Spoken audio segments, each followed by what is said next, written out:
Welcome to the Inspiring Women of Iowa podcast, a special series amplifying the stories of the Inspiring Women of Iowa finalist. Inspiring Women of Iowa is an annual event hosted by Girl Scouts of Greater Iowa with the goal of celebrating women of courage, confidence, and character who are making the world a better place. Why does that sound familiar? Well, because it also happens to be the mission of the Girl Scouts, where they believe society is better because strong women show girls that anything is possible. This event was created by Girl Scouts of Greater Iowa in 2017 to celebrate women in our community and share their stories while raising support for the Girl Scout programs that build the next generation of inspiring women. 16 individuals are celebrated annually with the Courage, Confidence, Character, and Inspiring Advocate for Women awards.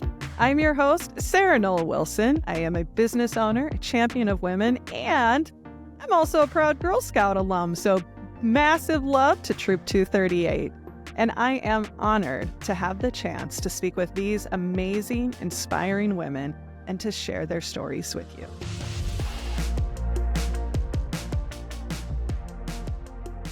Joining me today is Chloe Geyer. She is the Government Affairs Associate at Advocacy Cooperative, and she has been nominated as a finalist for the Courage Award. Thanks for coming and talking to me, Chloe. Thanks for inviting me. Yeah, I'm excited to hear more about you. Before we get into what's the impact you're trying to make on this world, I always like to open it up with, what else should we know about you? That's a lot. Yeah, it's very broad. Just what would be most important for us to know about you? I'm a senior at Drake University. Okay. Which is super cool. I'm about to graduate in months, which is super awesome. I'm studying American politics. I've taken a lot of classes like communication worlds and that stuff too. I'm a very proud dog mom of a 2-year-old Rottweiler boxer mix. She is my pride and joy. Yeah. What's her name? Sure, her name's Nova George. She was named after Drake's University's mascot, Griff. Griff too. His home name is George. Got it. So he and Nova are besties. What was the pull towards American politics as your study? Oh, okay. So I am not someone who ever wanted to go into politics. In fact, I hated it so much. All throughout like high school and everything, that was the last thing I wanted to do. In fact, I wanted to do like animal husbandry, which is like working with animals, bringing baby animals into the world. It's the greatest thing ever. This is why I have my cow mug. Got it. And for people who are listening and don't see this, Chloe has a mug that is a cow spots, and the feet are udders, and it's awesome. It's pretty wonderful. Shout out to the Girl Scout in high school who gave it to me. I still use it to this day. Yeah. So it was right after Parkland shooting happened, and I saw a bunch of people who were pretty much my age or a little bit older that were essentially standing up and saying like, hey, we may not be able to vote. We may not be able to be 21, be able to run for office, or 25 or whatever it is in your state, but we still want to have a say in our government. And I remember just like feeling so empowered by that. And so I decided to get involved, and some wonderful people at Everytown for Gun Safety, who I worked with for 5 years, pretty much encouraged me and pushed me to do what was at that time political communications. Yeah. Which is all about the way that like words impact politics and impact public opinion. And it's a really cool and really, really nerdy study to do.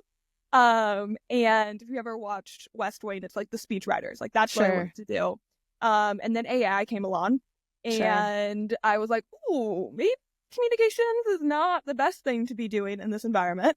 Not that it's not ever going to have like a crazy impact. Communication is always going to be important. But, job security as a young person was really important to me. So then I pushed and I discovered healthcare policy. And I fell in love with it. And I fell in love with the grassroots side of things, working with like everyday people who have no idea about politics, just like I did when I was a younger kid. And getting to work with them and making sure their voice felt empowered, just like I did when I was a little person. That's not the one I want to say, but a younger person back in, what would have been 2019? Yeah. So with where you are now, with what you know, with the world we're in now, as of recording this, what is the impact that you want to make? Like, what's the, I don't want to say legacy because you're just building it, but we all are making impact all the time. And so what's the impact that really drives you? I think my biggest thing is I want politics to feel accessible. Politics is this really big word, and it sounds really, really scary, but it's not. It's something that every single person is a part of. It's something that surrounds all of us. It's not distant, far off. It's not in DC. It's not in Des Moines. It's everywhere. It's on our kitchen tables. It's, when you get your coffee in the morning, whatever it is, that is all politics. And the people we elect are elected to represent us. They're not just, they're just people. And I think that's something that people are really scared of. But every single person has a right in the First Amendment to petition their government, to have their voice be heard. And that's the impact that I want to leave, is to have as many people possible, no matter what your views are, what side of the spectrum you lie on, feel that their voice matters, because it does. Yeah. I'm not surprised that you were nominated for the Courage Award, because effectively what I hear you're trying to do is, how do you help give people clarity so that they can have more courage in using their voice and being able to speak up. When you think about again where you're at in this work, what does courage look like for you in this moment? I think courage is the ability to get up every morning, no matter what happens on the news. It's the ability to put what's happening in national politics away and focus on what affects you every day. It's being able to, go buy eggs, even if the prices are getting higher, and still know that, you have the courage to feed your family and to make it work. And I think in my role, it's having the courage to listen, and not talk. That's something that's really, really hard to do in politics, is, rely on your ears more than your mouth. And I think that's something that's really hard to do because of how partisan everything is. But I also remind everyone that it's really not that partisan. 90% of issues that go through the state capitol or in DC are bipartisan issues. They are things that support everyday Iowans and everyday Americans. And so having the courage to look past that is really important. Who inspires you? Like, who is one person who inspires you? Because I am excited to ask this question, because you're obviously being nominated as somebody who's an inspiring woman of Iowa. So who inspires you? The high schoolers, the people that are younger than me. Pretty much every day when I'm up at the Capitol, there's some group of high schoolers up there. And whether it's that they got dragged there by their AP government teacher, which happens a lot, or that they felt so moved by a bill or by an issue that they took time out of their school day. They called their mom or their dad or their adult to bring them to the Capitol.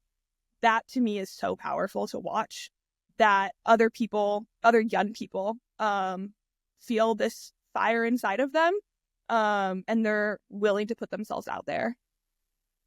That is so refreshing to hear. And the reason is I largely am working with executives and organizations. And for many of them, they get very confused or misunderstand the younger generation. And so often I find I'm in a situation to go, and what gifts do they bring? And I know that I really appreciate that. What, for people who are listening to this or watching this, what would be one message that you would want them to hear from how you're trying to show up, the impact you're trying to make, what you see as really important in the world we're in right now? What would you want them to leave with? There's two things. First one is what I said earlier. Your most powerful asset is your ears. It's not your mouth. Words are really, really powerful. Don't get me wrong. The things that we say, the things we put on the social media, they're really powerful. But if you want to make a difference, you have to listen and you have to understand the other side. And the second thing is that politics is a distant. It's not a big, scary thing. Even if people have really cool titles in front of their name, they're just people. They're just neighbors. They still go grocery shopping. They still have all the same values and things that everyone else does. Politics it's in the conversations we have, it's in the decisions we make, it's in the way that we show up in the world. And you don't have to have a fancy title or have expert knowledge to show up. Yeah. You just need to do it. Yeah. So if you see something that you think needs fixing, then you have to get up and do it. And when change happens is when we stop thinking of it as someone else's job. It's our job as citizens in a democracy to stand up, not to wait for permission, but to step up and do the work. I love that. If people are listening to this and they want to connect with you, either to, send you a message, to learn more about the journey you're on, what would be the best way for people to connect with you? Yeah, all my social media is the same handle. It's just Chloe_Geyer. Other than that, my email, the perks of being a lobbyist is that my email and phone number are public information. They are the third thing that comes up when you Google me. So everyone is free to contact me, whether you are in Des Moines, Iowa, or random county in Alaska. I love it. Chloe, thank you so much for sharing your time, your talent, and I can't wait to see what you do. I mean, the impact you've made has already been great, and you're just getting started. So thank you. Thank you. The 2025 Inspiring Women of Iowa event will be held on May 9th at the Meadows Events and Conference Center. To purchase tickets and get more information about supporting this event, please visit inspiringwomenofiowa.com. And all proceeds from this fundraising event stay 100% local to benefit Girl Scouts of Greater Iowa and their mission to build up girls of courage, confidence, and character who will make this world a better place. Thank you for listening, and thank you for your support.